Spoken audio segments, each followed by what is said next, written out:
بالله من الشيطان الرجيم. بسم الله الرحمن الرحيم.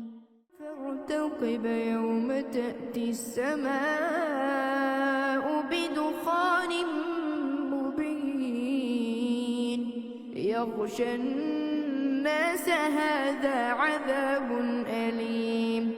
ربنا اكشف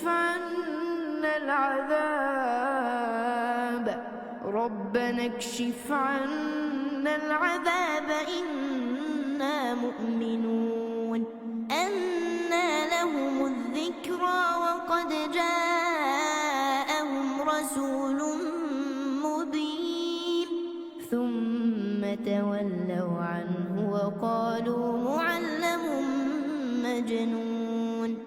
إنا كاشف العذاب قليلا إنكم عائدون. يوم نبطش البطشة الكبرى إنا منتقمون. അസ്സലാമു അലൈക്കും വറഹ്മത്തുള്ളാഹി വബറകാതുഹു. ഖുർആൻ പദം 1729 ദിവസത്തിലേക്ക് എല്ലാവരെയും ഹാർദമായി സ്വാഗതം ചെയ്യുന്നു. വിശുദ്ധ ഖുർആനിലെ 44-ാമത്തെ അധ്യായമായ സൂറത്ത് ദുഹാനിലെ 10 മുതൽ 16 വരെയുള്ള ആയത്തുകളാണ് ഇന്ന് പഠന വിധേയമാക്കുന്നത്. ക്ലാസ് ആരംഭിക്കുന്നതിനായി ആദരണീയനായ ഡോക്ടർ AI വിലായത്തുള്ള സാഹിബിനെ ക്ഷണിക്കുന്നു. അസ്സലാമു അലൈക്കും വറഹ്മത്തുള്ളാഹി വബറകാതുഹു. أعوذ بالله من الشيطان الرجيم. بسم الله الرحمن الرحيم. فارتقب يوم تأتي السماء بدخان مبين يغشى الناس هذا عذاب أليم. ربنا اكشف عنا العذاب إنا مؤمنون. أنى لهم الذكرى وقد جاءهم رسول مبين ثم تولوا عنه وقالوا معلم مجنون. إنا كاشف العذاب قليلا إنكم عائدون. يوم نبطش البطشة الكبرى إنا منتقمون. സദഖല്ലാഹുൽ അലിയ്യുൽ അലീം. സൂറത്തു ദുഖാനിലെ 10 മുതൽ 16 വരെയുള്ള ആയത്തുകളാണ് ഞാൻ നിങ്ങളെ കേൾപ്പിച്ചിട്ടുള്ളത്. സൂറത്തു ദുഖാന്റെ പഠനം നമ്മൾ 1-2 ദിവസമായിട്ട് നിർവഹിച്ചു വരികയാണ്.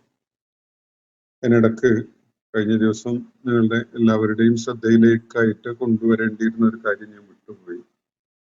ഞായറാഴ്ച 3-ാം തീയതി പാവറട്ടിയിൽ ഖുർആൻ പദത്തിന്റെ പതിവായിട്ട് അതിൽ പങ്കെടുക്കുന്ന ആളുകളിൽ പലരും ഒരു ഒത്തുചേരലിനായിട്ട് വന്നു ചേർന്നിരുന്നു. വളരെ വിജയകരമായ നല്ല പാർട്ടിസിപ്പേഷനുള്ള വളരെയേറെ ഊർജം പകരുന്ന വിധത്തിലുള്ള പല ഫീഡ്ബാക്കും ഒക്കെ ലഭിച്ച നല്ല ഊഷ്മളമായ ഒരു അനുഭവമായിരുന്നു അത്. എല്ലാവർക്കും ഞാൻ മനസ്സിലാക്കിയെടുത്തോളം ആ ഒത്തുചേരല് വളരെയേറെ സന്തോഷം പകരുന്ന ഒരു അനുഭവമായി. പലരും അവരുടെ ദിനചര്യയുടെ ഭാഗമാക്കി മാറ്റിയിട്ടുള്ള ഒരു സംഗതിയാണ് ഇതിനകം ഏകദേശം 5 വർഷം ആയി കൊണ്ടിരിക്കുന്ന ഈ ഖുർആൻ പദം പദ്ധതി. നമ്മള് ഒരുപക്ഷെ ക്ലബ് ഹൗസ് എന്നുള്ള ആപ്പ് നിലവിൽ വന്ന ആ ആദ്യഘട്ടം മുതൽ തന്നെ നമ്മൾ ഈ വേദിയിൽ സംഗമിച്ചു തുടങ്ങിയതാണ്. എല്ലാ നിലക്കും ഫലദായകമായ ജീവിതത്തിൽ വളരെയേറെ പ്രയോജനം ചെയ്യുന്ന വിധത്തിലുള്ള ഒരു അനുഭവമായിട്ടാണ് ഒത്തുകൂടിയ ആളുകളൊക്കെയും തന്നെ അതിനെ പരാമർശിക്കുകയുണ്ടായത്. വളരെ ഉപകാരപ്രദമായ ചില നിർദ്ദേശങ്ങളും അഭിപ്രായങ്ങളും ഒക്കെ അതും ഉയർന്നു വന്നു. ഈ ഒത്തുചേരലിൽ പങ്കാളികളാകാൻ സാധിച്ച ആളുകൾ തീർച്ചയായിട്ടും അത് ഞാൻ ഉൾപ്പെടെയുള്ള എല്ലാവരും തന്നെ അത് വളരെ ഓർമ്മിക്കാവുന്ന ഒരു അനുഭവമായിട്ടാണ് നോക്കിക്കാണുന്നത്. ഇനിയും ഇൻഷാ അല്ലാഹ് നമുക്ക് വിശുദ്ധ ഖുർആന്റെ ഏകദേശം ഒരു 10-15% ഇനി നമുക്ക് പഠനം പൂർത്തിയാക്കാൻ ബാക്കിയുള്ളത്. ഇതുകൂടി പൂർത്തിയാവുന്ന വേളയിൽ എല്ലാ പാർട്ടിസിപ്പൻസിനെയും ഉൾപ്പെടുത്തിക്കൊണ്ടുള്ള ഒരു ഒത്തുചേരല് ആസൂത്രണം ചെയ്യാമെന്നാണ് ആലോചിക്കുന്നത്. ഇതിൽ പങ്കാളികളായ അതിന് വരണം ആഗ്രഹിച്ചിട്ടും വരാൻ സാധിക്കാതിരുന്ന പലരും ഉണ്ട്. അതുപോലെ എന്തായാലും ഇതിനോട് ഒരു ഗുണകാംക്ഷയോടുകൂടി ആണ് എല്ലാവരും നിലപാട് സ്വീകരിക്കേണ്ടതായിട്ടുള്ളത്. എല്ലാവരെയും അതിന്റെ ഈ വേദിയുടെ പേരിലുള്ള ഒരു കടപ്പാടും കൃതജ്ഞതയും ഒക്കെ ഈ സന്ദർഭത്തിൽ അറിയിക്കുകയാണ്. ഇന്നത്തെ ഞാൻ ഓതിക്കേൾപ്പിച്ച ആ പാഠഭാഗത്തിലേക്ക് വരികയാണ്. സൂറത്തു ദുഖാനിലെ ആദ്യത്തെ 9 ആയത്തുകളാണ് നമ്മൾ കഴിഞ്ഞ ദിവസം വിശദമായി പഠന വിധേയമാക്കുകയുണ്ടായത്.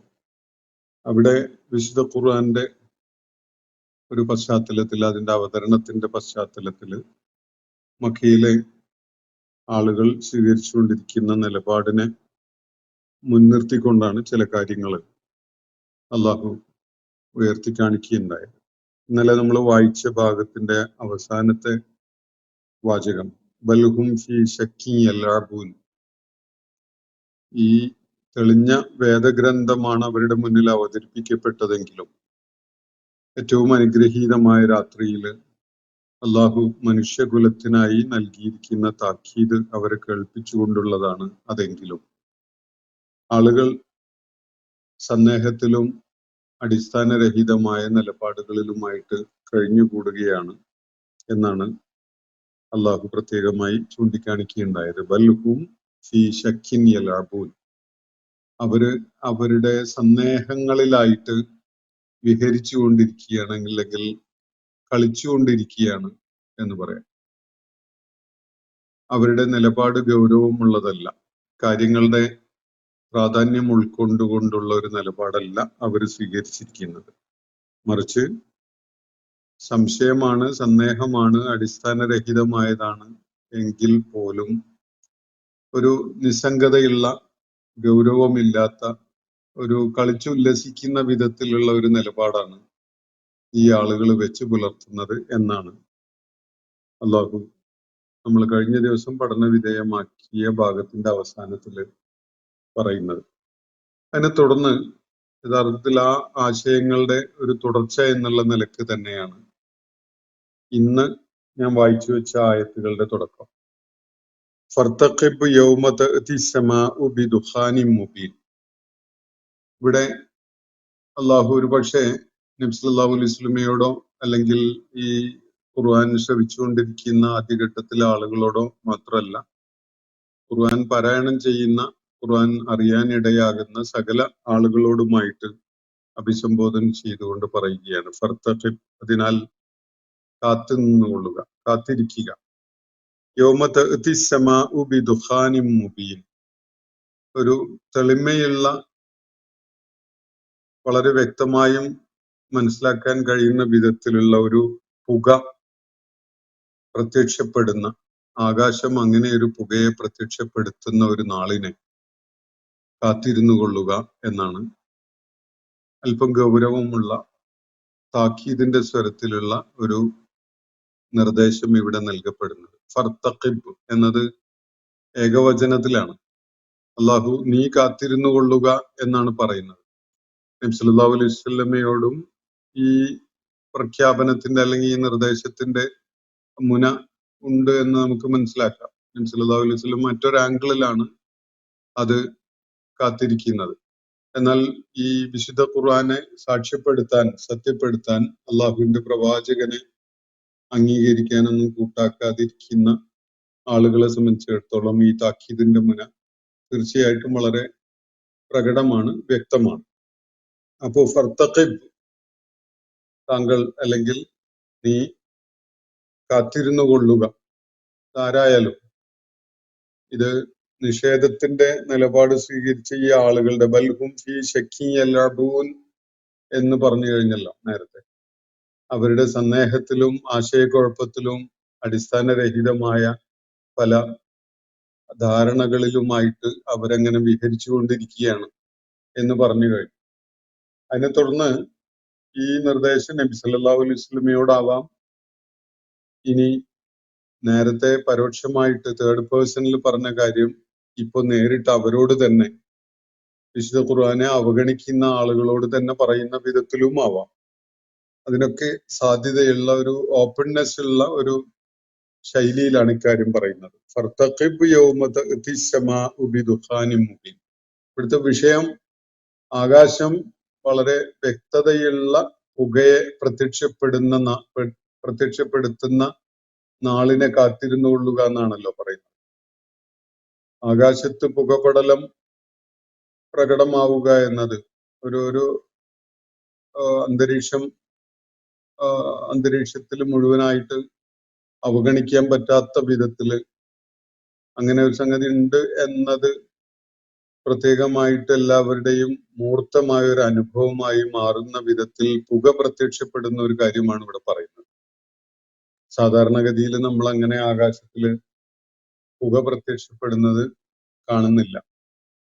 വല്ലപ്പോഴൊക്കെ മനുഷ്യര് ഭൂമിയിൽ ഉണ്ടാക്കുന്ന തീയിന്റെ പുക മേലോട്ട് ഉയർന്നു പോകുന്ന ഒരു വളരെ പ്രാദേശികമായി വളരെ ചെറിയ ഒരു സംഗതിയായിട്ട് നമ്മൾ കാണുന്നുണ്ട്.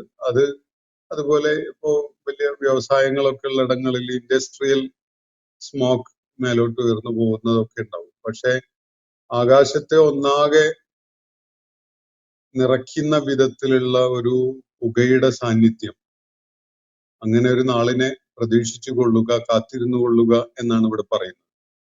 തീർച്ചയായിട്ടും വളരെ ശ്രദ്ധ പതിയേണ്ട ഒരു കാര്യമാണ്. ഒരു താക്കീതിന്റെ സ്വരവും അതിനുണ്ട്.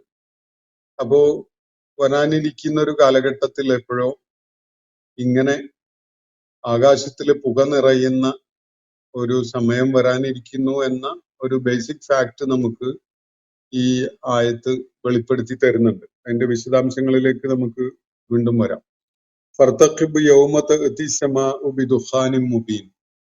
പ്രത്യക്ഷമായി തന്നെ കാണാവുന്ന ഒരു പുക ആകാശത്തില് പ്രകടമാവുന്ന, അല്ലെങ്കിൽ ആകാശം പ്രത്യക്ഷപ്പെടുത്തുന്ന ഒരു നാളിനെ കാത്തിരുന്നു കൊള്ളുക എന്നാണ് ഇവിടെ നിർദ്ദേശിക്കപ്പെടുന്ന കാര്യം. എന്താണ് അതിന്റെ പ്രത്യേകത? യഗ്ഷന്നാസ, അത് ജനങ്ങളെ ആകെ മൂടിപ്പൊതിയും.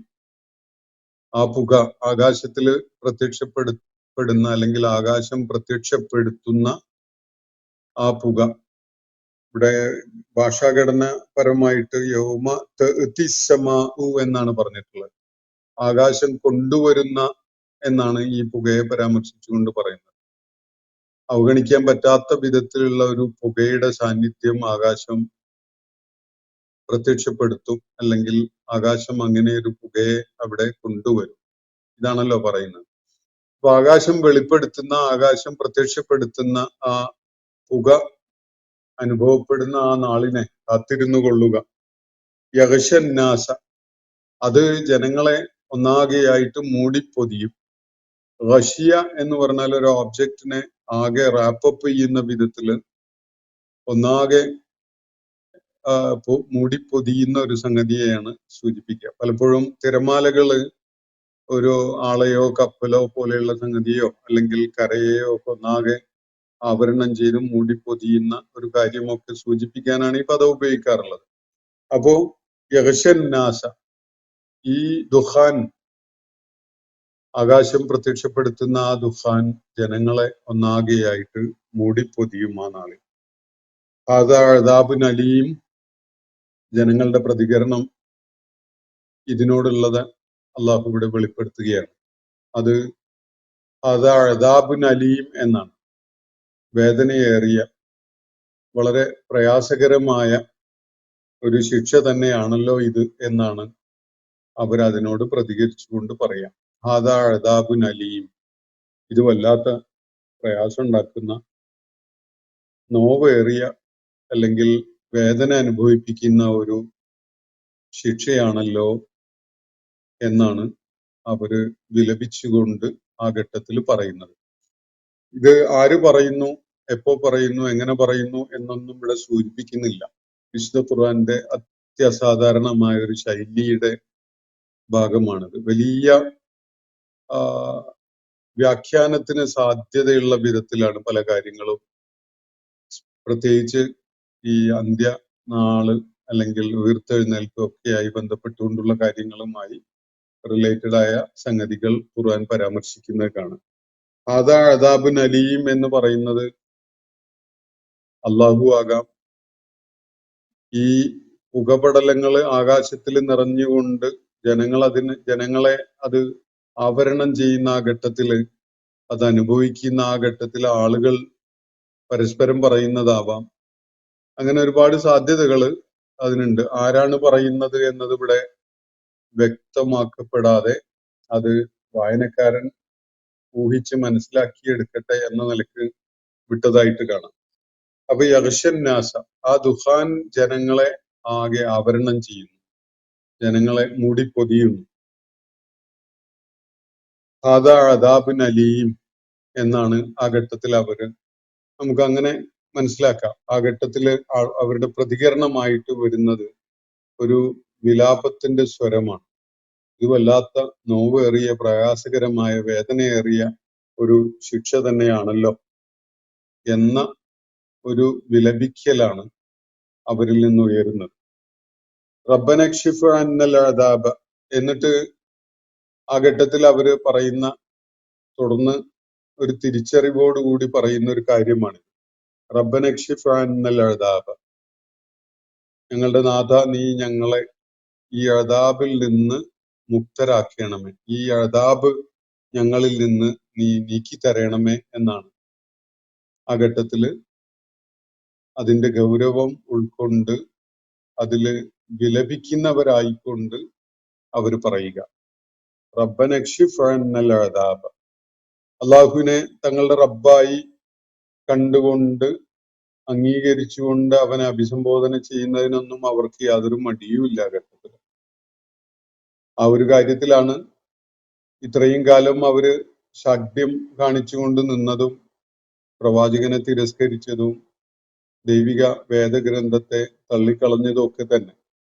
ആ റബ്ബിനെ, അവനെ സ്വീകരിക്കേണ്ട വിധത്തിൽ സ്വീകരിക്കുന്നത് സംബന്ധമായ അവരുടെ സന്നദ്ധതയില്ലായ്ക കാരണമായിട്ടാണ് ഈ സംവാദത്തിനൊക്കെയും അവസരം ഉണ്ടായിട്ടുള്ളത്.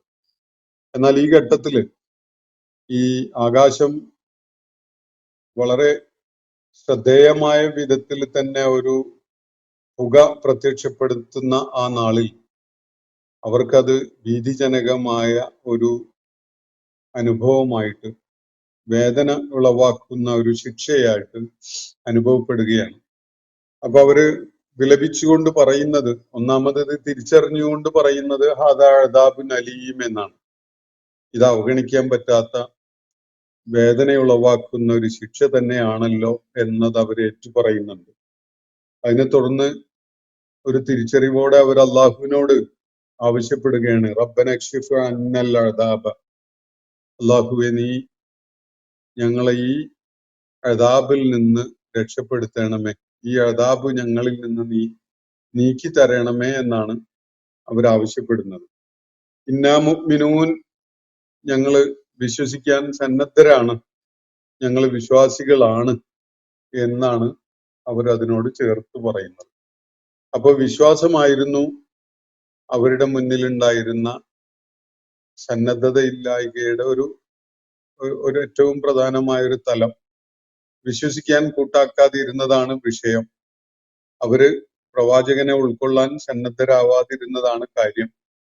അള്ളാഹുവിന്റെ വേദഗ്രന്ഥത്തെ സത്യസന്ദേശമായിട്ട് ഉൾക്കൊള്ളാൻ അവര് സന്നദ്ധരായിരുന്നില്ല എന്നതാണ് അവരുടെ മുന്നിലുണ്ടായിരുന്ന പ്രശ്നം എന്നത് വ്യക്തതയോടുകൂടി അവരിപ്പോ തിരിച്ചറിഞ്ഞിട്ടുണ്ട്. അതുകൊണ്ട് ഇത് ദൈവികമായ നടപടിയാണ്, വേദന ഉളവാക്കുന്ന ശിക്ഷയാണ് എന്ന് അവർ മനസ്സിലാക്കുന്നു. അതിന്റെ കാരണം എന്താണ് എന്നതും അവർ തിരിച്ചറിയുന്നു. അള്ളാഹുവെ, ഞങ്ങളെ ഈ ശിക്ഷയിൽ നിന്ന് മുക്തരാക്കണമേ, ഈ ശിക്ഷ ഞങ്ങളിൽ നിന്ന് നീ നീക്കി തരണമേ എന്ന് പറയുന്നതോടൊപ്പം തന്നെ അവർ അള്ളാഹുവിനോടൊരു വാഗ്ദാനം ചെയ്യാനും മുതിരുകയാണ്. ഇന്ന മുഅ്മിനൂൻ, തീർച്ചയായിട്ടും ഞങ്ങൾ എല്ലാവരും തന്നെ വിശ്വസിക്കാൻ സന്നദ്ധരാണ്, ഞങ്ങളൊക്കെയും മുഅ്മിനുകളാവാൻ ഒരുക്കമാണ്, അല്ലെങ്കിൽ ഞങ്ങൾ ഇതിനകം തന്നെ വിശ്വാസികളായി കഴിഞ്ഞിരിക്കുന്നു എന്നാണ് അവർ പറയുന്നത്. ഈ വിധത്തിലൊക്കെ വായിക്കാൻ സാധ്യതയുള്ള ഒരു വാചകമാണ് ഇന്നാ മുഅ്മിനൂൻ. ഭാഷാപരമായിട്ട് ഞങ്ങൾ വിശ്വാസികളാകുന്നു എന്നാണ് അതിന്റെ അർത്ഥം. തീർച്ചയായിട്ടും ഞങ്ങൾ വിശ്വാസികളാകുന്നു. ഇന്നലെ വരെ അല്ലെങ്കിൽ ഏതാനും മിനിറ്റുകൾ മുമ്പ് വരെ അങ്ങനെ ആയിരുന്നില്ലാത്ത ആളുകളാണിത് പറയുന്നത്. അപ്പൊ തീർച്ചയായിട്ടും ഞങ്ങൾ അതിന് സന്നദ്ധരാണ്, ഞങ്ങൾ വിശ്വാസം ഉൾക്കൊണ്ടിരിക്കുന്നു, അല്ലെങ്കിൽ ഞങ്ങൾ അതിന് അത് സമ്മതിച്ചിരിക്കുന്നു എന്നൊക്കെ പറയുന്ന പോലെ അതിനെ മനസ്സിലാക്കാൻ സാധ്യതയുണ്ട്. അന്നാലഹുമുദ്ദിഖ്റ, അള്ളാഹു അവരുടെ നിലപാടിന്റെ പൊള്ളത്തരത്തെ വെളിപ്പെടുത്തിക്കൊണ്ട് ചോദിക്കുകയാണ്, അന്നാലഹുമുദ്ദിഖ്റ, എങ്ങനെയാണ് ഇതുപോലത്തെ ഒരു ഉത്ബോധനം അവർക്ക് പ്രയോജനകരമാവാൻ പോകുന്നത്? ഈ പുകയുടെ സാന്നിധ്യം, ആകാശത്തിൽ നിറഞ്ഞു നിൽക്കുന്ന ഈ പുകയുടെ സാന്നിധ്യം, ആകാശം പ്രത്യക്ഷപ്പെടുത്തിയിരിക്കുന്ന ഈ പുക, അത് ഒരു ദിക്റ ആയിട്ട്, അത് അവരുടെ ഒരു ഓർമ്മപ്പെടുത്തലായിട്ട്, ഒരു തട്ടിയുണർത്തലായിട്ട് സൂചിപ്പിക്കുകയാണ് അവിടെ. എങ്ങനെയാണ് അവർക്ക് ദിക്റ, ഒരു ഉത്ബോധനം, ഒരു ഓർമ്മപ്പെടുത്തൽ പ്രയോജനം ചെയ്യാൻ പോകുന്നത്? അപ്പൊ അന്നാ ലഹുമുദ്ദിഖ്റ, എന്താണ് ഈ ദിക്ർ അവരെ സംബന്ധിച്ചിടത്തോളം? ഈ ദിക്റ, ഈ ഓർമ്മപ്പെടുത്തല് എങ്ങനെയാണ് പ്രയോജനകരമാവുന്നത്? എങ്ങനെയാണ് അത് ഫലപ്രദമാവുന്നത്? ഇത് ഇവർക്ക് എങ്ങനെ ഉപകരിക്കുന്നതാകും എന്നതാണ് ചോദ്യം. അപ്പൊ ഇത് ദിക്റ എന്നത് ഈ പുക, ആകാശം പ്രത്യക്ഷപ്പെടുത്തിയ പുകപടലത്തെ മാത്രം പരാമർശിക്കുന്നതായിട്ട് കാണണമെന്നില്ല. അവരെ ഒരു താക്കീത് പ്രവാചകൻ കേൾപ്പിച്ചുകൊണ്ടിരിക്കുന്നുണ്ടല്ലോ, ദൈവിക വചനങ്ങള് അവരെ ആവർത്തിച്ച് കേൾപ്പിച്ചുകൊണ്ടിരിക്കുന്നുണ്ട്. അപ്പൊ ഇതൊക്കെയും ദിക്റ ആയിട്ട് തന്നെയാണ് അവരുടെ ഇടയിൽ അതിന്റെ ഫലം സൃഷ്ടിച്ചുകൊണ്ടിരിക്കുന്നുണ്ടായിരുന്നത്. പക്ഷെ ഈ ആളുകള് ഒരു ഉത്ബോധനവും ഒരു ഓർമ്മപ്പെടുത്തലും പ്രയോജനപ്പെടുത്തുന്ന വിധത്തിലുള്ളവരല്ല. അവരുടെ നിലപാട് അവര് ഇതിനകം സ്വീകരിച്ചുകൊണ്ടിരിക്കുന്ന അല്ലെങ്കിൽ പിന്തുടർന്നു കൊണ്ടുവരുന്ന അവരുടെ ഈ വിഷയത്തിലുള്ള അവരുടെ മനസ്ഥിതി അല്ലെങ്കിൽ നിലപാട്, ഇതൊന്നും തന്നെ അവർക്ക് എന്തെങ്കിലും പ്രയോജനം ഉണ്ടാക്കുന്ന വിധത്തിലല്ല. അള്ളാഹു എന്നിട്ട് തുടർന്ന് പറയുക, വഖദ് ജാഅഹും റസൂലും മുബീൻ. എങ്ങനെയാണ് ഇതുപോലെ ഒരു ഉണർത്തൽ, ഒരു ഓർമ്മപ്പെടുത്തൽ അവർക്ക് ഗുണകരമായി മാറുക? ഇതിനേക്കാളൊക്കെ തെളിമയുള്ള വിധത്തിൽ കാര്യങ്ങൾ അവർക്ക് വ്യക്തമാക്കി കൊടുക്കുന്ന ഒരു ദൂതൻ അവരുടെ അടുക്കല് നേരത്തെ ഇതിനകം വന്നു കഴിഞ്ഞതാണല്ലോ. വഖദ് ജാഅഹും, അവരിലേക്കായിട്ട് വന്നിട്ടുണ്ട്. റസൂലുൻ മുബീൻ, വളരെ തെളിമയുള്ള ഒരു പ്രവാചകനാണ് എന്ന കാര്യം അദ്ദേഹത്തിന്റെ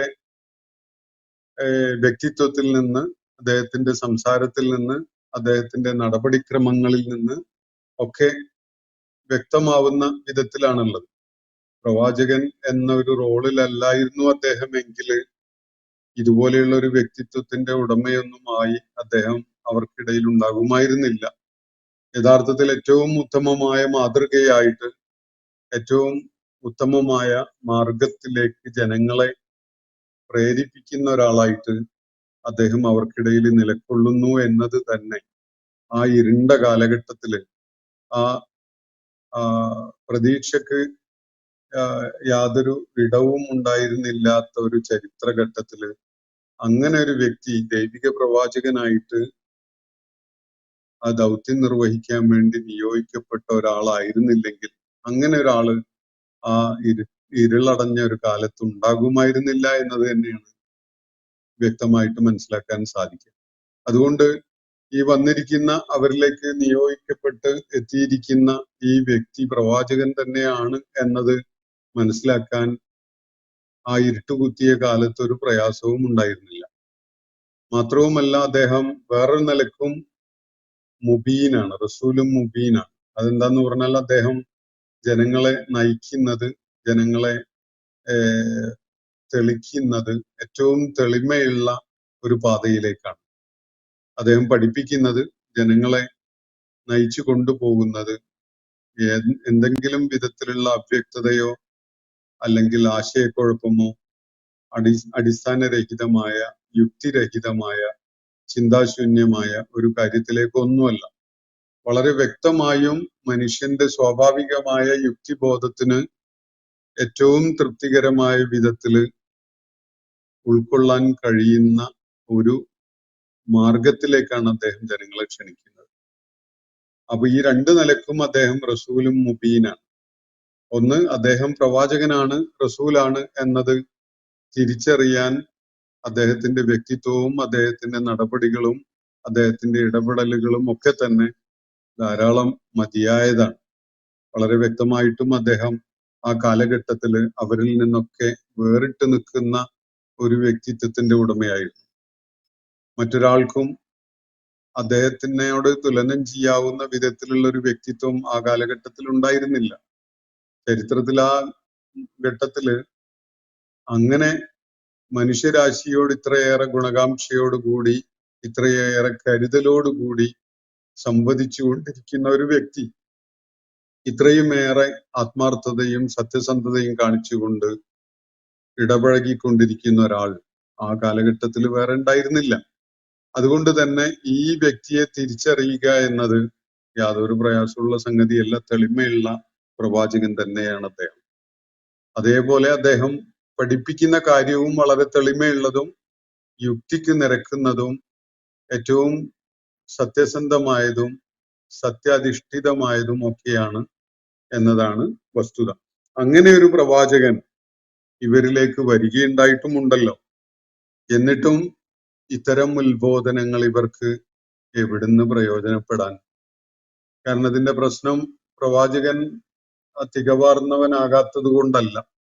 അവതരിപ്പിക്കപ്പെടുന്ന ആദർശമോ അല്ലെങ്കിൽ ദർശനമോ അത് പൂർണ്ണമായും ഉൾക്കൊള്ളാൻ കഴിയുന്ന വിധത്തിലുള്ള സത്യാധിഷ്ഠിതമായത് ആവാത്തത് കൊണ്ടല്ല.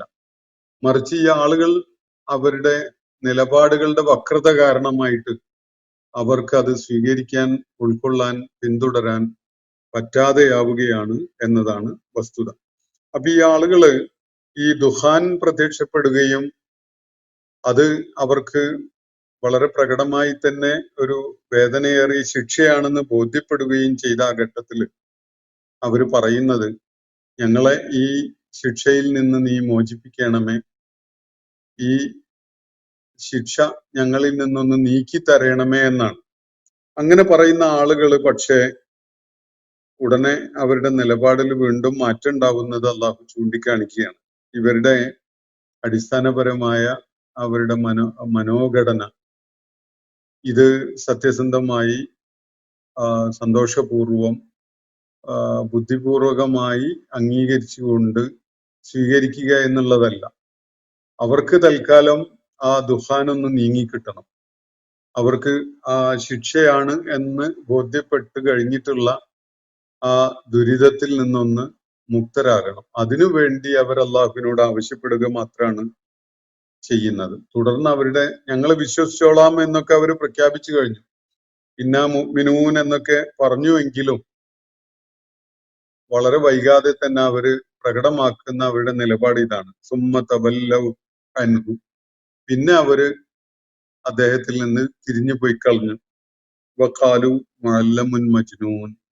അവര് പറയുന്നത് ഇങ്ങനെയാണ്. പിന്നെ എന്ന് പറഞ്ഞാൽ ഈ അവരുടെ പ്രാർത്ഥനയും ഇടപെടലും ഒക്കെ കാരണമായിട്ട് ചെറുതായിട്ടൊന്ന് അവർക്ക് ഈ ദുരിതം മാറിക്കിട്ടി എന്ന് വെക്കുക.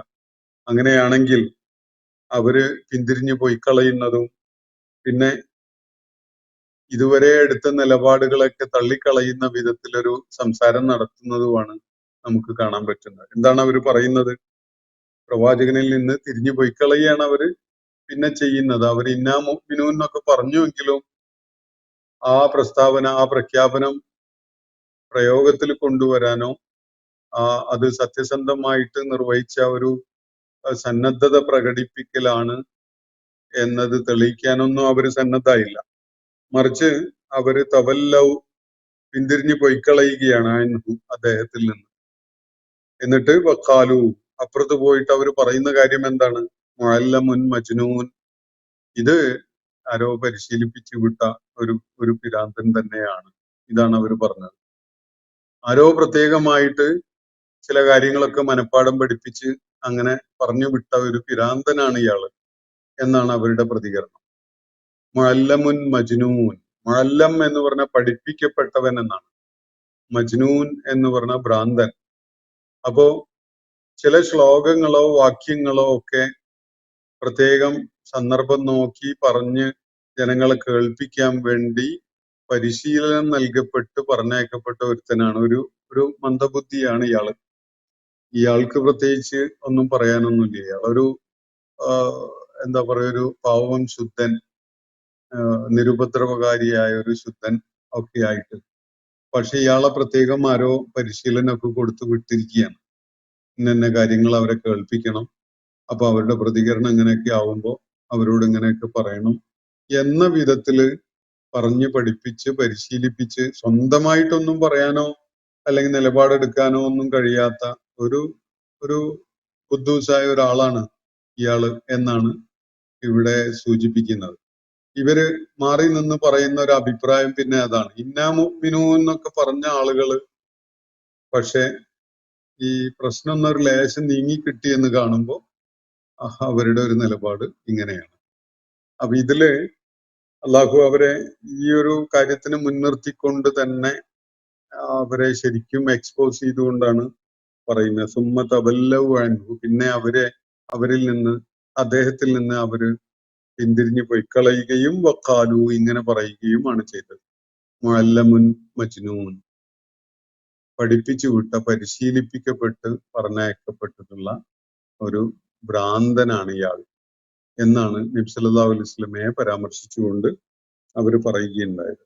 അപ്പൊ അള്ളാഹു തുടർന്ന് പറയുകയാണ്, ഇന്നാ കാശിഫുൽ അദാബ ഖലീല, കുറച്ച് ശിക്ഷ ഒന്ന് നാം അവർക്കായി നീക്കി കൊടുക്കും. ഇന്നാ കാശിഫുൽ അദാബ ഖലീല, വളരെ അല്പമായി, ഭാഗികമായി നാം അവർക്ക് ഈ അദാബ് ഒന്ന് നീക്കി കൊടുക്കും തീർച്ചയായിട്ടും. ഇന്നക്കും ഇതൂൻ, നിശ്ചയമായിട്ടും നിങ്ങൾ, ഇന്നാ കാശിഫുൽ അദാബി ഖലീല എന്ന് പറഞ്ഞിട്ട് അള്ളാഹു പറയാണ്, ഇന്നക്കും ഇതൂൻ, നിങ്ങൾ മടങ്ങുന്നവരാണ്, നിങ്ങൾ തിരിച്ചു പോകുന്നവരാണ്. നിങ്ങളുടെ പ്രകൃതവും സ്വഭാവവും ഒക്കെ അതാണ്. ഞാൻ ഈ ശിക്ഷ ഒരല്പം നിങ്ങൾക്ക് നീക്കി തന്നു എന്ന് വരും, പക്ഷെ അത് നിങ്ങൾക്ക് പ്രയോജനം ചെയ്യില്ല. നിങ്ങൾ തിരിഞ്ഞു പോകുന്നവരാണ്, പിന്തിരിഞ്ഞു പോകുന്നവരാണ്, മടങ്ങിപ്പോകുന്നവരാണ്. ഇങ്ങോട്ടാണ് ഈ മടക്കം? അവരുടെ നേരത്തെ പിന്തുടർന്നു വരുന്ന നിലപാടിലേക്ക് തന്നെ അവർ മടങ്ങിപ്പോകും. അവര് വിശ്വാസം ഉൾക്കൊള്ളൂല. അതിന്റെ അകക്കാമ്പ് മനസ്സിലാക്കുന്ന വിധത്തിൽ ഉൾക്കൊള്ളുകയോ പിന്തുടരുകയോ ചെയ്യുന്നവരാവുകയില്ല. അവരുടെ പഴയ നിലപാടിലേക്ക് തന്നെ അവര് തിരിച്ചു പോകും. ഇവിടെ നേരിട്ടാണ് അവരോട് പറയുന്നത്, ഇന്നക്കും, നിശ്ചയമായിട്ടും നിങ്ങൾ, ഇതൂൻ, നിങ്ങളുടെ പഴയ അവസ്ഥയിലേക്ക് തന്നെ തിരിച്ചു പോകും. യൗമ നബ്തിശുൽ ബത്ശത്തൽ കുബ്ര, അവരെ തുടർന്ന് അള്ളാഹു പറയുന്നത്, യൗമ നബ്തിശുൽ ബത്ശത്തൽ കുബ്ര, ഏറ്റവും വലിയ ആ പ്രഹരം ഏൽപ്പിക്കപ്പെടുന്ന നാളിൽ, ദൈവിക പ്രഹരം, ദൈവിക ശിക്ഷ അതിന്റെ ഏറ്റവും കാഠിന്യമുള്ള വിധത്തില് അനുഭവിപ്പിക്കപ്പെടുന്ന ആ നാളിൽ, അന്നാണ് ഇന്നാ മുൻതഖിമൂൻ, നാം യഥാർത്ഥത്തില് പ്രതികാരമെടുക്കുക. ഇതൊക്കെ ചില സൂചനകൾ മാത്രമാണ്. ഇതൊക്കെ ചില ഭയപ്പെടുത്തലുകൾ മാത്രമാണ്. ഇതൊക്കെ സന്നദ്ധതയുള്ള ആളുകളെ സംബന്ധിച്ചിടത്തോളം, സത്യസന്ധതയുള്ള ആളുകളെ സംബന്ധിച്ചിടത്തോളം കാര്യങ്ങൾ ഉൾക്കൊള്ളാനുള്ള ഒരു ഓർമ്മപ്പെടുത്തൽ മാത്രമാണ്. എന്നാൽ ശരിയായ ബത്ശത്ത് വരാൻ പോകുന്നത്, അന്നാണ് ശരിയായ ബത്ശത്ത് സംഭവിക്കുന്ന നാളിലാണ് നാം പ്രതികാരമെടുക്കുക എന്നാണ് അള്ളാഹു പറയുന്നത്. ഇന്നാ മുൻതഖിമൂൻ, നിശ്ചയമായിട്ടും നാം ഇവരുടെ കാര്യത്തില് പ്രതികാരം ചെയ്യുന്നവനായിരിക്കുക ഇന്നല്ല, ഈ ദുഹാൻ പ്രകടമാകുന്ന നാളിലല്ല, മറിച്ച് ശരിക്കുമുള്ള ബത്ശത്ത് നടപ്പിലാക്കപ്പെടുന്ന, പ്രഹരം നൽകപ്പെടുന്ന നാളിലാണ് എന്നാണ് തുടർന്നിവിടെ പറയുന്ന കാര്യം. അപ്പോ എന്താണ് ഈ ദുഹാൻ, എന്താണ് ഈ ബത്തിഷത്ത് എന്നതൊക്കെ പ്രത്യേകമായിട്ട് മനസ്സിലാക്കേണ്ട പ്രാധാന്യമുള്ള കാര്യങ്ങളാണ്. ഈ ദുഹാൻ എന്നത് ആകാശത്തിൽ പ്രത്യക്ഷപ്പെടുന്ന ഒരു പുകയാണ്. നബി സല്ലല്ലാഹു അലൈഹി വസല്ലമയുടെ ദൗത്യ നിർവഹണ കാലഘട്ടത്തിൽ അങ്ങനെ ആകാശത്തിൽ പുക നിറഞ്ഞിട്ടില്ല.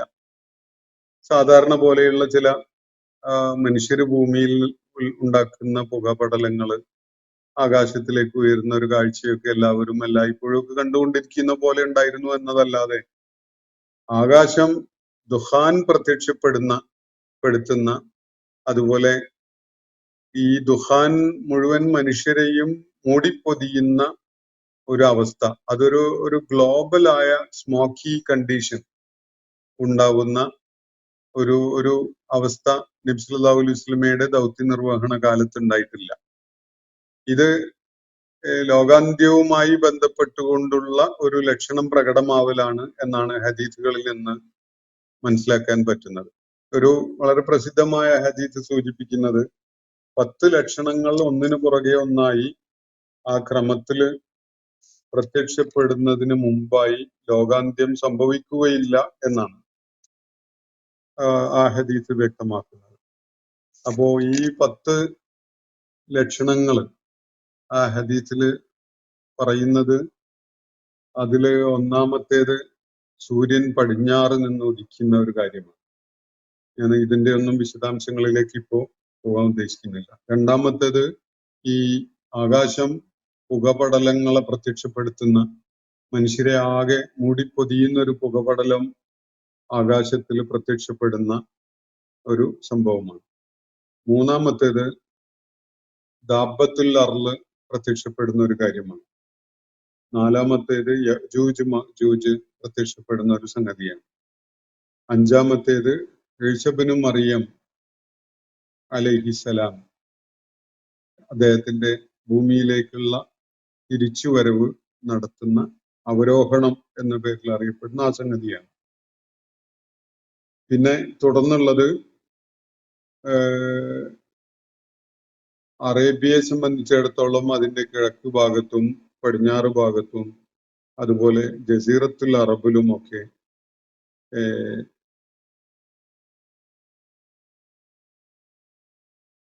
ഈ 3 ഇടങ്ങളിലായിട്ട് ഒരു വളരെ ഗംഭീരമായ ഭൂകമ്പം ഉണ്ടാകുന്ന ഒരു കാര്യമാണ് ഈ ഹദീസ് വ്യക്തമാവുന്നത്. 3 ഭൂകമ്പങ്ങൾ അല്ലെങ്കിൽ 3 ഭൂമിയിൽ 3 സിങ്കിങ് ഉണ്ടാകുന്ന, ഭൂമി ആണ്ടുപോകുന്ന സംഭവം, 3 സംഭവങ്ങൾ സൂചിപ്പിക്കപ്പെടുന്നത്. പിന്നെ യമനിൽ നിന്ന് ആളുകൾ എല്ലാവരും യമൻ പ്രദേശത്ത് നിന്ന് ഒക്കെ ഇട്ടെറിഞ്ഞ് ഒരു ഒത്തുചേരൽ കേന്ദ്രം, ഒരു മഹ്ശറിലേക്ക് കുതിച്ചോടുന്ന ഒരു സംഭവം. അപ്പൊ ഇങ്ങനെയുള്ള സംഭവങ്ങള് അവയുടെ ആ ക്രമത്തിൽ തന്നെ സംഭവിക്കുന്നത് വരെ ലോകാന്ത്യം ഉണ്ടാവുകയില്ല എന്ന് നബി സല്ലല്ലാഹു അലൈഹി വസല്ലം ഒരു ഹദീസിലൂടെ വ്യക്തമാക്കിയിട്ടുണ്ട്. അപ്പൊ ഈ കാര്യങ്ങളില് നമ്മള് രണ്ടാമത്തെ ഒരു സംഗതിയായിട്ടാണ് ഈ ധൂമം, ഈ ആകാശത്തില് ധൂമപടലങ്ങൾ നിറയുന്ന, ഈ പുക നിറയുന്ന ഒരു കാര്യം പരാമർശിക്കപ്പെടുന്നത്. അപ്പൊ ഇതിനെ നബി സല്ലല്ലാഹു അലൈഹി വസല്ലമയുടെ കാലത്ത് തന്നെ ഈ ഹദീസിന്റെ അടിസ്ഥാനത്തിൽ ചില വിശദീകരണങ്ങൾ ഈ ആയത്തിന് ആ കാലഘട്ടത്തിൽ, ഒരുപക്ഷെ നബി സല്ലല്ലാഹു അലൈഹി വസല്ലമയുടെ വഫാത്തിന് തുടർന്നുള്ള ഘട്ടത്തിൽ ഇങ്ങനെ ഒരു കാര്യം വിശദമാക്കിയ ഒരു സന്ദർഭം ഉണ്ടായപ്പോ അബ്ദുല്ലാഹി ഇബ്നു മസ്ഊദ് റളിയല്ലാഹു അൻഹു ഇതിനെ കുറിച്ച് അറിയാനിടയായപ്പോ അദ്ദേഹം ഇത് വിശദീകരിച്ചുകൊണ്ട് പറയുന്നത് അതങ്ങനെ ഒരു സംഭവമല്ല, മറിച്ച് ഈ അന്ന് നബി സല്ലല്ലാഹു അലൈഹി വസല്ലം യൂസുഫ് അലൈഹി ഇസ്ലാമിന്റെ കാലത്തുണ്ടായതുപോലെയുള്ള ഒരു വരൾച്ചയും ക്ഷാമവും പട്ടിണിയും ഒക്കെ ഉണ്ടാക്കിക്കൊണ്ടെങ്കിലും ഈ ആളുകളെ കണ്ണു തുറക്കാൻ കാരണമാക്കണമേ എന്ന വിധത്തില് നബി സല്ലല്ലാഹു അലൈഹി വസല്ലം പ്രാർത്ഥിക്കുകയും അതിനെ തുടർന്ന് വരൾച്ചയും ക്ഷാമവും പട്ടിണിയും ഒക്കെ ഉണ്ടായി, ആളുകൾ നിവൃത്തിയില്ലാത്ത അവസ്ഥയിലായി. ആ പട്ടിണിയുടെ വിശപ്പിന്റെ കാഠിന്യത്തിന്റെ അവസ്ഥയിൽ അവർ ആകാശത്തില് ഒരു ധൂമപടലം നിറഞ്ഞ പോലെ കാണുകയായിരുന്നു. അപ്പോ അവര് പ്രാർത്ഥിച്ച കാര്യമാണ്. അല്ലെങ്കിൽ അവരിങ്ങനെ നബി സല്ലല്ലാഹു അലൈഹി വസല്ലമയുടെ അടുക്കൽ വന്ന് ഇങ്ങനെ ഈ ദുരിതം ഒന്ന് നീക്കിത്തരാൻ വേണ്ടി ആവശ്യപ്പെട്ട കാര്യമാണ് ഈ ആയത്തിൽ സൂചിപ്പിക്കുന്നത് എന്നാണ് അബ്ദുല്ലാഹിബ്നു അബ്ബാസ് റളിയല്ലാഹു അൻഹു, അബ്ദുല്ലാഹിബ്നു മസ്ഊദ് റളിയല്ലാഹു അൻഹു ഇതിനെ പരാമർശിച്ചുകൊണ്ട് പറയുകയുണ്ടായി, വിശദീകരിക്കുകയുണ്ടായി. യഥാർത്ഥത്തിൽ രണ്ട് സംഭവങ്ങളെ ഒരു കൂടിക്കുഴഞ്ഞു കിടക്കുന്ന ഒരവസ്ഥ ഈ സംഗതികളിൽ അടങ്ങിയിട്ടുണ്ട്. ഒന്ന്, നബി സല്ലല്ലാഹു അലൈഹി വസല്ലം ആ സമൂഹത്തിനെ കണ്ണു തുറപ്പിക്കുന്നവരാക്കുന്നതിന് വേണ്ടിയുള്ള ചില ദൈവിക നടപടികൾ ഉണ്ടാവാൻ വേണ്ടി പ്രാർത്ഥിച്ചു എന്നതും, അതിനെ തുടർന്ന് അവര് ക്ഷാമവും വരൾച്ചയും പട്ടിണിയൊക്കെ നേരിടുന്ന അവസ്ഥയുണ്ടായി. അബൂ സുഫിയാന് പോലും നബി സല്ലല്ലാഹു അലൈഹി വസല്ലമയുടെ അടുക്കൽ വന്ന് തങ്ങളെ ആ ദുരിതത്തിൽ നിന്ന് മോചിപ്പിക്കാൻ വേണ്ടി അള്ളാഹുവിനോട് പ്രാർത്ഥിക്കാൻ ആവശ്യപ്പെട്ടതും ഞങ്ങൾ വിശ്വാസികളായിക്കൊള്ളാം എന്ന് സമ്മതിച്ച് പറഞ്ഞതും ഒക്കെ അങ്ങനെ ഒരു സംഭവമുണ്ട്. അതിനെ തുടർന്ന് ആ ദുരിതം നീങ്ങിക്കിട്ടിയപ്പോ അവരതിന് കൂട്ടാക്കാതെ പിന്തിരിഞ്ഞു പോയി കളഞ്ഞ കാര്യവും ചരിത്ര സംഭവമാണ്. പക്ഷെ ഈ പുകയുമായി ബന്ധപ്പെട്ടുകൊണ്ടുള്ള ഒരു കാര്യം അതില് പരാമർശിക്കപ്പെടുന്നത്, അതുമായി അസോസിയേറ്റ് ചെയ്യുന്നത് ശരിയല്ല എന്നാണ് ഈ രണ്ട് സംഭവങ്ങളെയും ഈ പ്രധാനപ്പെട്ട ഹദീസുകളെയും വിലയിരുത്തിക്കൊണ്ട് ഇസ്ലാമിക പണ്ഡിതന്മാര് പലരും എത്തിച്ചേരുന്ന നിഗമനം. അലി റളിയല്ലാഹു അൻഹു ഉൾപ്പെടെയുള്ള വളരെ പ്രമുഖരായ ആദ്യ തലമുറയിലെ സഹാബി വര്യന്മാര് ഇതിനെ, ഈ ദുഹാനിനെ ആ നബി സല്ലല്ലാഹു അലൈഹി വസല്ലമയുടെ ആ കാലഘട്ടത്തിലുള്ള ഒരു സംഭവമായിട്ടല്ല മനസ്സിലാക്കുന്നത്. ലോകാന്ത്യത്തിനോടനുബന്ധിച്ച് 40 ദിവസം നീണ്ടു നിൽക്കുന്ന പുക നിറയുന്ന ഒരവസ്ഥയുണ്ടാകും എന്നതാണ് അവർ വിശദീകരിക്കുന്നത്. ശാസ്ത്രീയമായിട്ട് ഇങ്ങനെ ഒരു സാധ്യതയുണ്ടോ എന്നത് പരിശോധിച്ചാൽ നമുക്ക് ഈ വിഷയം തന്നെ ഗൂഗിൾ ചെയ്ത് നോക്കിയാൽ ഇങ്ങനെ ഒരു സാധ്യതയെ ശാസ്ത്രം തള്ളിക്കളയുന്നൊന്നുമില്ല എന്ന് കാണാൻ കഴിയും. മാത്രമല്ല, പ്രപഞ്ചോൽപത്തിയുടെ ഒരു രീതി, ഒരു നെബുല ഫോമിൽ ലോകം അല്ലെങ്കിൽ ഈ പ്രപഞ്ചം ആദ്യം രൂപപ്പെട്ടതും പിന്നെ അതിൽ നിന്ന് എന്ന് പറഞ്ഞാൽ, നെബുല എന്ന് പറഞ്ഞാൽ ഇതുപോലെ പുകയും പൊടിപടലങ്ങളും ഒക്കെ നിറഞ്ഞ ഒരു അവസ്ഥയാണ്. അതിൽ നിന്ന് അത് സോളിഡായി രൂപപ്പെട്ടുകൊണ്ടാണ് ഈ ഗോളങ്ങളൊക്കെ ഉണ്ടായിട്ടുള്ളത്. പ്രപഞ്ചോൽപത്തിയുടെ ഒരു രീതി അങ്ങനെയാണ് എന്നതാണ് ശാസ്ത്രം അനുമാനിക്കുന്നത്. സമാനമായ ലോകാന്ത്യത്തിനോടനുബന്ധിച്ച് ഈ ബിഗ് ക്രഞ്ച് എന്നൊരു പ്രതിഭാസം, ആദ്യം സൂചിപ്പിച്ചത് ബിഗ് ബാങ് എന്ന പേരിലാണ് അറിയപ്പെടുന്നത്. ബിഗ് ക്രഞ്ച് എന്ന ഒരു പ്രതിഭാസം ലോകാന്ത്യത്തോടനുബന്ധിച്ചുണ്ടാകും എന്ന ഒരു നിഗമനവും ശാസ്ത്രത്തിനുണ്ട്. അതിന്റെ ആ സന്ദർഭത്തിലും ഇതുപോലെയുള്ള ഇപ്പൊ ഒരു വോൾക്കനിക് ഇറപ്ഷനോ അല്ലെങ്കിൽ മനുഷ്യന്റെ പ്രവർത്തനങ്ങൾ കാരണമായി, ഉദാഹരണത്തിന് ന്യൂക്ലിയർ പവർ ഉപയോഗിച്ചുകൊണ്ടുള്ള ആക്രമണങ്ങളോ അല്ലെങ്കിൽ യുദ്ധങ്ങളോ ഒക്കെ നിയന്ത്രണം വിട്ട വിധത്തിൽ ഉണ്ടാവുകയാണെങ്കിൽ ലോകം വീണ്ടും ഒരു പൊടിപടലങ്ങൾ നിറഞ്ഞ പുക നിറഞ്ഞ ഒരു അവസ്ഥയിലേക്ക്, അത് ഏറ്റവും വലിയ ദുരന്തപൂർണമായ ഒരു അനുഭവമായി മാറുന്ന വിധത്തിലൊക്കെ പരിണമിക്കാം. അത് ലോകാന്ത്യത്തിന്റെ ലക്ഷണമാവുന്ന വിധത്തില് അങ്ങനെയൊക്കെ ഉണ്ടാവുന്നതിന് സാധ്യതയുണ്ട് എന്ന് തന്നെയാണ് ശാസ്ത്ര നിരീക്ഷണങ്ങളെ വിലയിരുത്തിക്കൊണ്ട് നമുക്ക് മനസ്സിലാക്കാൻ കഴിയുന്നത്. അപ്പോ രണ്ട് കാര്യങ്ങൾ ഇതിൽ ചേർത്ത് പറഞ്ഞതായിട്ട് കാണാൻ കഴിയും. നബി സല്ലല്ലാഹു അലൈഹി വസല്ലമയുടെ കാലഘട്ടത്തിൽ ചില താക്കീതുകളും ഓർമ്മപ്പെടുത്തലും ഒക്കെ ആയിട്ടുള്ള ഒരു ശിക്ഷയായിട്ട് അനുഭവപ്പെടുന്ന ചില സംഗതികൾ, ആ ഘട്ടത്തിൽ അവര് അള്ളാഹുവിന്റെ പ്രവാചകനെ അംഗീകരിക്കാൻ സന്നദ്ധരായി ഞങ്ങൾ വിശ്വാസികളാവാം എന്ന് പറഞ്ഞുകൊണ്ടൊക്കെ രംഗത്ത് വന്ന സംഗതികളൊക്കെ ഉണ്ടായി. ലോകാന്ത്യത്തോടനുബന്ധിച്ചും ഇതുപോലെയുള്ള ഒരു ഭീതിജനകമായ ഒരു സാഹചര്യം സംജാതമാകും. പുകപടലങ്ങൾ നിറഞ്ഞ ഒരവസ്ഥ ഈ പ്രപഞ്ചത്തിൽ ഉണ്ടാകും. ആകാശം നിറയെ പുക നിറഞ്ഞു നിൽക്കുന്ന ഒരവസ്ഥയും അത് ഏറ്റവും ദുരിതപൂർണമായത് ആവുകയും ചെയ്യും എന്നതാണ് നൽകപ്പെടുന്ന സൂചന. അപ്പൊ ഈ ലോകാന്ത്യത്തോടനുബന്ധിച്ച് ഉണ്ടാവുന്ന പുക നിറയുന്ന അനുഭവത്തില് ഇബ്നു മസ്ഊദ് റളിയല്ലാഹു അൻഹു വ്യക്തമാക്കുന്ന, അദ്ദേഹം ധരിച്ചൊരു ഹദീസില് വ്യക്തമാക്കപ്പെടുന്ന ഒരു കാര്യം, ആ നാളില് സത്യനിഷേധികളും അതുപോലെ കപടവിശ്വാസികളും ഒക്കെ ഒരുപോലെ അവർക്ക് അത് ഏറ്റവും ഭീകരമായ ഒരു ശിക്ഷയായിട്ടാണ് അനുഭവപ്പെടുക. വിശ്വാസികളെ സംബന്ധിച്ചിടത്തോളം അവർക്ക് ചെറിയ തോതിലുള്ള പ്രയാസം അനുഭവപ്പെടും. അവരുടെ കണ്ണുകളിൽ കണ്ണീര് നിറയാനും അതുപോലെ അസ്വസ്ഥത അനുഭവപ്പെടാനും ഒക്കെ അത് കാരണമായിട്ട് സാധ്യതയുണ്ട് എന്നൊക്കെയുള്ള വിധത്തിലുള്ള വിശദീകരണങ്ങൾ നൽകപ്പെടുന്നത് കാണാൻ സാധിക്കും. എന്തായാലും നമുക്കിതിനെ സംക്ഷിപ്തമായിട്ട് മനസ്സിലാക്കാവുന്ന ഒരു കാര്യം, നബി സല്ലല്ലാഹു അലൈഹി വസല്ലമയുടെ കാലഘട്ടത്തിൽ തന്നെ ഇത്തരം ചില നടപടികൾ ആളുകളെ ഉണർത്തുന്ന വിധത്തിലുണ്ടായിരുന്നു. അതിനേക്കാളേറെ ലോകത്തെ ഒന്നാകമായി ഗ്ലോബലായിട്ട് തന്നെ അനുഭവപ്പെടുന്ന ഒരു ധൂമം നിറയുന്ന, ആകാശത്തിൽ ധൂമം നിറയുന്ന ഒരു സന്ദർഭം വരാനിരിക്കുന്നു.